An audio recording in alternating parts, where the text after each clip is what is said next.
언어는 우리의 세계를 반영하는 창입니다. 영국 콜린스 사전에서 뽑은 2020년 올해의 단어는 바로 봉쇄 또는 제재를 뜻하는 단어 록다운입니다.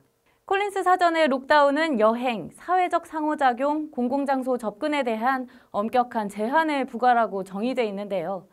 콜린스는 록다운이 올해의 단어로 반길 만한 단어는 아니지만 많은 나라에서 현재 2차 봉쇄에 들어가고 있는 만큼 올해 전 세계의 상황을 아우르는 단어라고 전했습니다. 콜린스 분석에 따르면 이 단어가 작년에는 4,000회 정도 사용되는데요. 올해는 그 사용량이 6,000% 증가했다고 합니다. 그만큼 코로나19를 억제하기 위해 전 세계의 많은 국가에서 봉쇄 조치가 내려지고 또 많은 사람들의 삶에 직접적인 영향을 미쳤다는 건데요. 봉쇄 조치는 코로나19 확산은 막을 수 있더라도 경제활동이 제한되면서 그 사회에 경제적으로 큰 타격을 입히게 됩니다. 미국 월스트리트 저널은 이처럼 방역과 경제 살리기, 두 마리 토끼를 동시에 잡는 법에 대해 전 세계의 전문가들이 주목하고 있다고 전했습니다. 바로 경제 감염병 학이라는 건데요. 일자리와 경제를 유지하면서 공공보건도 보호하기 위해 정부가 어떻게 해야 하느냐는 문제에 대한 고민입니다. 월스트리트 저널은 국가별로 코로나19 사망률과 GDP를 비교한 그래프를 게재했습니다. 즉 코로나 비용이라고 해서 사망률을 최소화한 국가는 경제적으로도 덜 타격을 받고 있음이 사실로 드러나고 있는데요. 이 그래프에서 보듯이 한국이 가장 좋은 지수를 보이고 있습니다.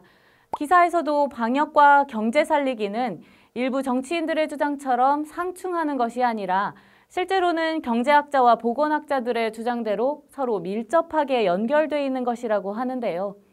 대표적인 사례로 한국처럼 초반에 바이러스를 억제한 나라는 사망자 수도 줄였고 경제적으로 해로운 도시 봉쇄도 피할 수 있었다고 전했습니다.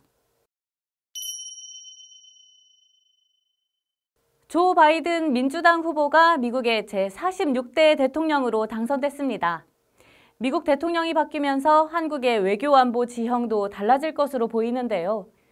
문재인 대통령은 지난 수석보좌관 회의에서 한미동맹 강화와 한반도 평화 프로세스 진전에 어떠한 공백도 생기지 않도록 하겠다고 강조했습니다. 또 문 대통령과 바이든 당선인은 12일 전화통화를 통해 한미동맹과 한반도 평화에 대한 의지를 재확인했는데요.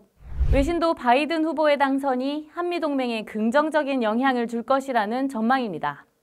대북 정책에 있어서도 오바마 행정부의 전략적 인내 정책으로의 회귀 가능성은 낮다는 게 외신의 예측인데요. 홍콩 사우스 차이나 모닝포스트는 바이든 후보 캠프의 외교정책 고문인 브라이언 맥키언이 바이든은 오바마가 아니며 북한의 핵 프로그램이 진전을 보인 지금은 4년 전과 다르다고 말한 사실을 전했습니다. 또 바이든 당선인이 기후변화 해결을 위해 국제사회와 협력할 의지를 보이면서 특히 디지털 무역과 그린 기술을 주목할 것으로 보이는데요. 한국은 이미 이 분야에서 경쟁력을 보이며 경제 회복을 위해 이 분야를 더 촉진하고 있는 상황이어서 외신은 바이든 후보의 당선이 한국의 경제 회복의 호재라고 보고 있습니다. 지금까지 외신 속 한국 최유미였습니다.